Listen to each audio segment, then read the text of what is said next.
10th Geography. Today we shall discuss about black soils. These soils are black in color and are also known as regur soils. Black soil is ideal for growing cotton and is also known as black cotton soil. This type of soil is typical of the Deccan region. The black soils are made up of extremely fine. They are well known for their capacity to hold moisture. They are rich in soil nutrients such as calcium carbonate, magnesium, potash, and lime. These soils are generally poor in phosphoric contents. Next topic, red and yellow soils.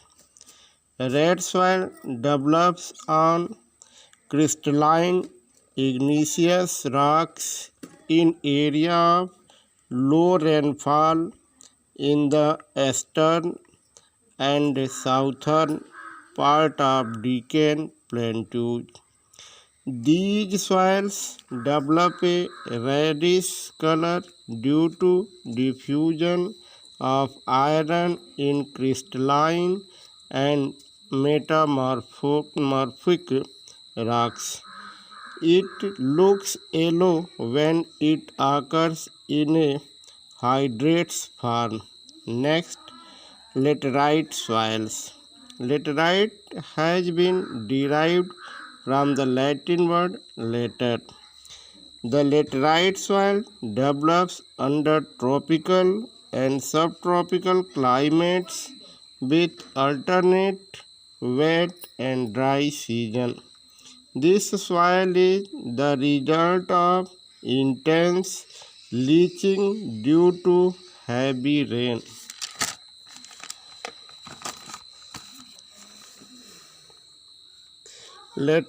Laterite soil are mostly deep to very deep. These soils support deciduous and evergreen forest. It is humus rich but under sparse vegetation and semi-arid environment it is humus poor. Next, arid soils. Arid soils range from red to brown in color.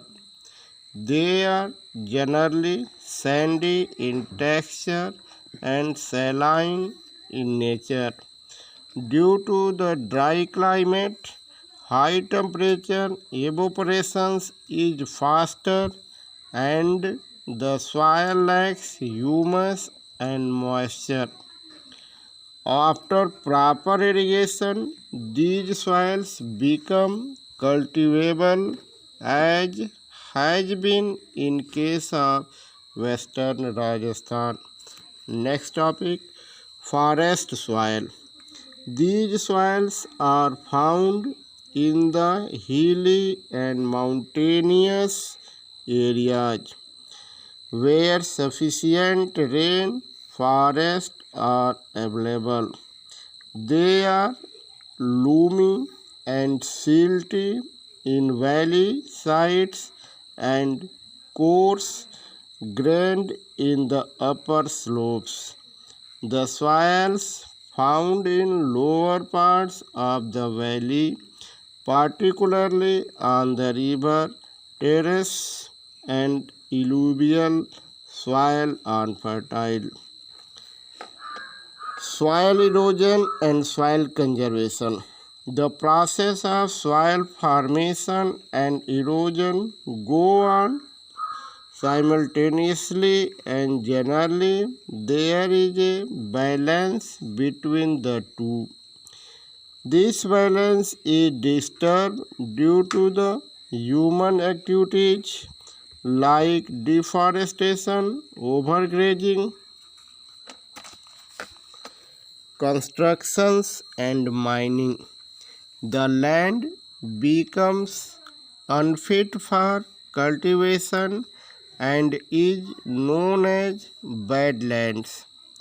Sometimes water flows as a sheet over large areas down a slope. This is called as sheet erosions. Wind blows loose soil off flat or sloping lands known as wind erosions.